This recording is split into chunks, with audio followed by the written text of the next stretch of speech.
ये सही बात है कि अगर हम अपने से कमजोर लोगों को साथ ले चलने की क्षमता नहीं रखते हैं, उनके दुख में हमको दुख नहीं होता है, उनके दर्द में हमको दर्द नहीं होता है, तो हम क्षत्रिय कहलाने के लायक नहीं है। आप किसी आदमी से ऐसी भावना लेकर के जाएंगे, मिलेंगे, या आपके मन में ऐसी बात भी होगी, तो आप उसको कभी नहीं अपना पाएंगे, ना वो आपको अपना कह सकेगा। उसकी नजर में आपका सम्मान, आपके प्रति स्नेह नहीं बढ़ेगा। अगर हम भाई की तरह उसको अपनाने की शक्ति, अपनाने की ताकत रखते हैं। ये सही बात है कि आज तोप, तलवार और राइफल बंदूक का जमाना नहीं है, ये लोकतंत्र की लड़ाई है। इसमें आपका असली बल यह है कि आपके साथ कितना जनमानस है, आपकी बात कितने लोग सुनते हैं, आपको कष्ट हो तो कितने लोग आपके साथ कराहने वाले हैं। और ऐसे बुरे वक्त पर, ऐसे अंधेरे के समय जब परछाई भी साथ छोड़ दे, तो कितने लोग हैं जो आपके साथ चलने को, आपका दुख दर्द बांटने को तैयार होते हैं। इसमें आपकी जीत है।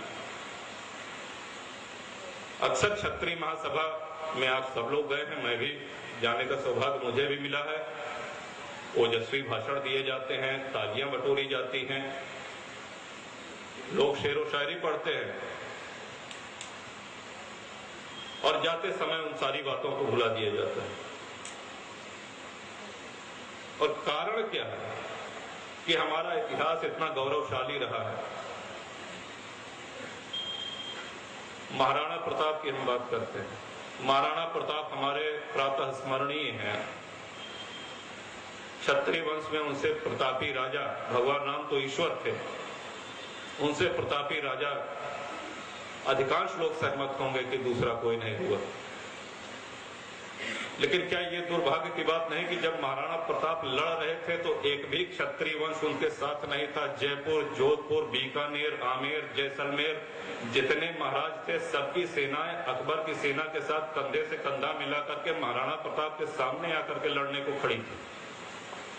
क्या ये इतिहास हमने नहीं पढ़ा? क्या हमने ये नहीं पढ़ा कि महाराणा प्रताप जब घास की रोटी खा रहे थे, उनकी मदद के लिए भामाशाह आए, उन्होंने अपना जो भी खजाना था उसका पूरा मुंह खोल दिया।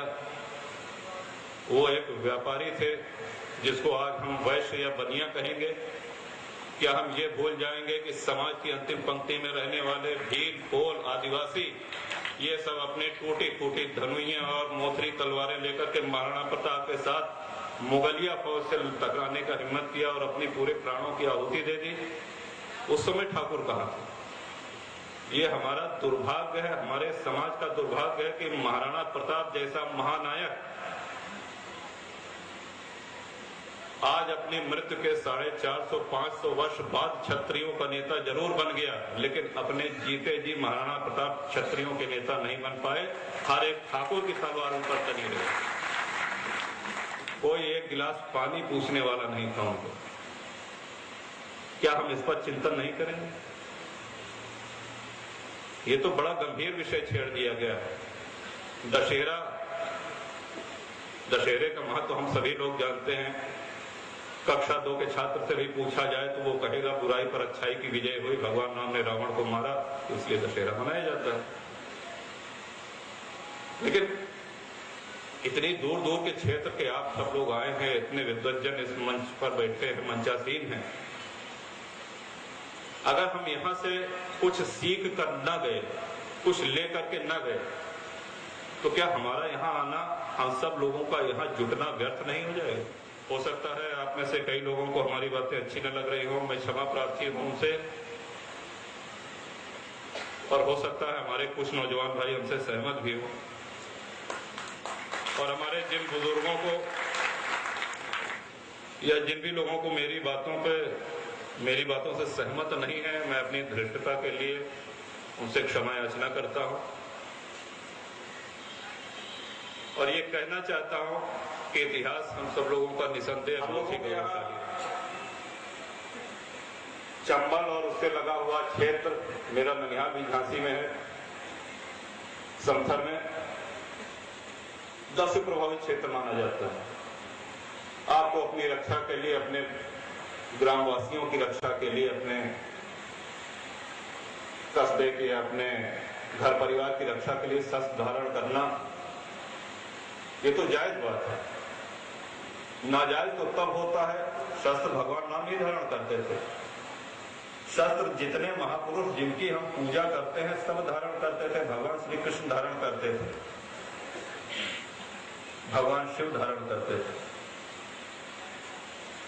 नारायण धारण करते थे। लेकिन वो भगवान इसलिए हुए क्योंकि उन्होंने उस अंतर को समझा कि इस शस्त्र का प्रयोग कब, कहां और किस पर करना। स्वामी जी, मैं सन 93 में जनता ने मुझको पहली बार विधानसभा भेजा निर्दलीय सदस्य की हैसियत से, और उत्तर प्रदेश का सबसे कम उम्र का और सबसे अधिक वोटों से जीतने वाला विधायक मैं हुआ।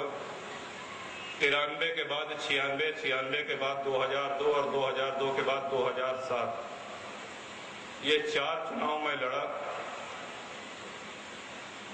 मैं आज तक किसी भी पार्टी का सदस्य नहीं हूं, मैं आज भी निर्दलीय हूं। मैं आपको इस मंच के माध्यम से सूचना देना चाहता हूं। लेकिन वही ये बात सही है कि आज जिन वक्ताओं ने उस लड़ाई का जिक्र किया, मैं बहुत विस्तार में नहीं जाना चाहता। जो मायावती जी के खिलाफ हम लोगों ने लड़ी और सभी लोगों ने लड़ी, उसमें मेरा सौभाग्य था कि नाम मेरा हुआ, लेकिन बहुत से ऐसे विधायक थे जो जेल में थे, बहुत से ऐसे लोग थे जिनके ऊपर मुकदमे कायम हुए। आप सभी वरिष्ठ जनों का आशीर्वाद, नौजवानों का सहयोग, और मुलायम सिंह जी यादव और अमर सिंह जी के अलावा कोई भी नेता सामने आकर के बोलने का साहस नहीं किया उस लड़ाई में। मेरे साथ ये विनोद कुमार सरोज जी है, ये निर्दलीय विधायक हैं, प्रतापगढ़ में एक बिहार विधानसभा है। इनके पिताजी उस समय निर्दलीय विधायक हुआ करते थे। इस मामले में फंसाया गया। आप विश्वास करें कि मुझको बल्ब चोरी, ईंटा चोरी, जो भी चोरी हो जो अज्ञात है, उसमें दरोगा जी हमारा नाम डाल दिया करते थे। इस तरह से करते करते 45 मुकदमे हो गए। कोई गलत नहीं किया,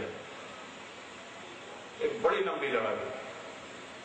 21 महीने जेल में रखा गया, जिसमें से 11 महीने एक टीन की कोठरी में बंद करके मुझको रखा गया। वो जेल की कोई बैरक नहीं थी, वो जेल का गल्ला गोदाम था जिसका टीन की छत थी, और सुबेरे 8 बजे के बाद वो सूरज इतना तपता था, वो टीन की छत ऐसे कि अभी मैं अगर कमीज उतार के दिखा दूं तो जेल के दाग मेरे शरीर पर पड़े।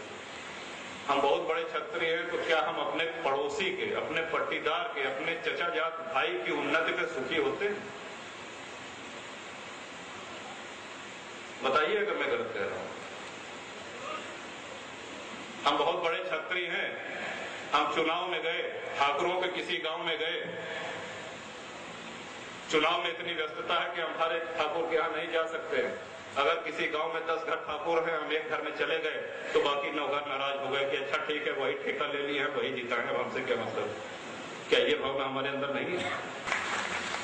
ये मायावती जी का सौभाग्य है कि उनको ऐसा कमिटेड, ऐसा निष्ठावान, ऐसा समर्पित वोटर मिला, और ये उस वोटर का दुर्भाग्य है कि उसको मायावती जी जैसी नेता मिली। और बसपा के मूल वोटर के यहाँ जब बहुजन समाज पार्टी का प्रत्याशी जाता है तो वो कहता है कि जाइए, यहाँ तो सब वोट आपके हैं, यहाँ अपना समय बर्बाद करिए, आगे देखिए, उन लोगों से जाकर के मिलिए जो आपको वोट नहीं दे रहे हैं, हम तो सभी लोग आपके हैं। तो कितना अंतर है। मध्य प्रदेश की नहीं, लेकिन उत्तर प्रदेश की मैं बात करता हूं। ये सही बात है कि हमारे अंदर ये कमजोरी है, ठाकुरों के अंदर ये कमजोरी है कि बहुत ज्यादा दिन तक हम किसी से खुश नहीं रहते। कोई माई का लाल ऐसा नहीं जन्मा जो क्षत्रिय हमको संतुष्ट कर सके। विश्वनाथ प्रताप सिंह जी इतने बड़े लीडर हुए, इतना क्षत्रिय सेंटिमेंट जुड़ा, लेकिन 11 महीने के अंदर जो कुछ बातें मैंने कही ये मेरे अपने विचार हैं। जय हिंद।